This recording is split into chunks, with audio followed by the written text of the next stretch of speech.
জলাশয় পরিষ্কার করে চাষ হচ্ছে মাছ।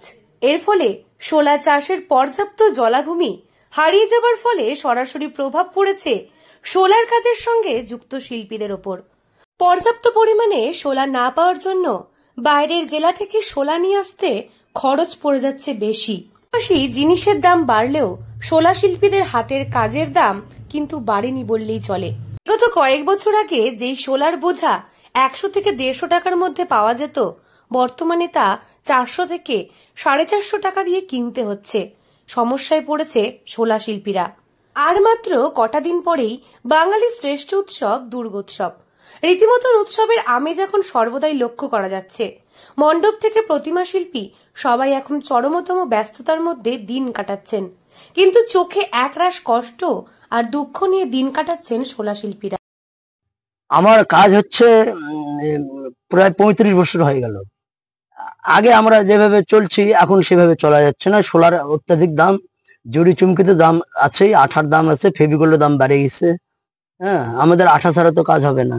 জড়ি চুমকি সব মানে আগুনের মতো দাম হয়ে গেছে, কিন্তু তাতে আমাদের জিনিসের মানে মূল্য বাড়তি হলে আমরা ঠিক আছে, কিন্তু মূল্য বাড়তি হয় না। প্রচুর দাম। এখন আটি 350, যে আটিটা দেখালাম সেটা 350, 300, 250 এবং 150 টাকার একটা আছে, ওটাতে আমার কাজ হবে না। হ্যাঁ, তাতে আমাদের খুব কষ্ট হচ্ছে। এখানে সব মাছ চাষ করতেছে, পুকুর লিজ দিচ্ছে, এখানে কোনো সোলার উৎপাদন হতে দিচ্ছে না। পার্শ্ববর্তী জেলায় চাষ না হওয়ায় শোলা মিলছে না বাজারে, ফলস্বরূপ অতিরিক্ত মূল্য দিয়ে কিনতে বাধ্য হচ্ছেন শিল্পীরা। শোলা শিল্পীদের পক্ষ থেকে জানা যায়, বিগত বছরগুলিতে যেভাবে জেলার বিভিন্ন প্রান্তে শোলা চাষ হতো, বর্তমানে বেশ কয়েক বছর যাবৎ এই চাষ মূলত জলাশয়ের অভাবে প্রায় বন্ধের মুখে পড়েছে। এর ফলে ভিন জেলা কিংবা ভিন রাজ্য থেকে এই সমস্ত শোলা আমদানি করে নিয়ে আসার জন্য খরচটা অনেকটাই বেশি বৃদ্ধি পেয়ে যাবার ফলে সমস্যায় পড়তে হচ্ছে তাদের। এমনকি বিগত 5 বছর আগেও যে দামে বিক্রি হতো, আজও সেই দামে বিক্রি করতে হচ্ছে, কিন্তু কাঁচামালের দাম দ্বিগুণেরও বেশি হয়ে গেছে। শিল্পীদের লাভের পরিমাণও কমে যাচ্ছে। এগুলো শোলা আমরা এখন আনতেছি পূর্ণিয়া, কসবা এবং ডালখোলা, কিষানগঞ্জ। এখন তো প্রচুর দাম হবে, প্রচুর দাম, কিন্তু আমাদের মানে শিল্পর জগতের আমাদের যে বানাই তৈরি করতেছি সেই জিনিসের দাম বাড়তি নেই।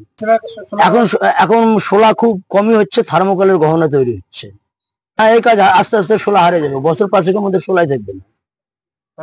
তখন ঢাকা কাগজের উপরে জরি বসাবে, আর কি হবে, এটা নষ্ট হয়ে যাবে। কারণ সরকার এখন বড় বড় বিলগুলো মাগনা চাষ করছে। হ্যাঁ, লোক রাখে দিচ্ছে বেতন দিয়ে, মাগনা চাষ হচ্ছে।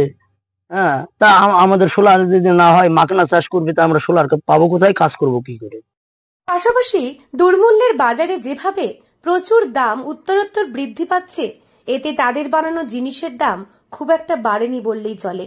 মাঙ্গলিক অনুষ্ঠানের ক্ষেত্রেও শোলা শিল্পীদের কারুকার্য করা জিনিসপত্রের প্রাধান্য কমেছে, ফলে সুখের দিন গিয়েছে শোলা শিল্পীদের। পুজো এলেই দেবদেবীর শোলার তৈরি অলংকার থেকে কদম ফুলের চাহিদা ব্যাপকভাবে থাকলেও বাজারে মিলছে না। রীতিমতন কষ্টে দিন গুনছেন শোলা শিল্পীরা। দক্ষিণ দিনাজপুর থেকে সুস্মিতা গোস্বামী রিপোর্ট, লোকাল 18 বাংলা।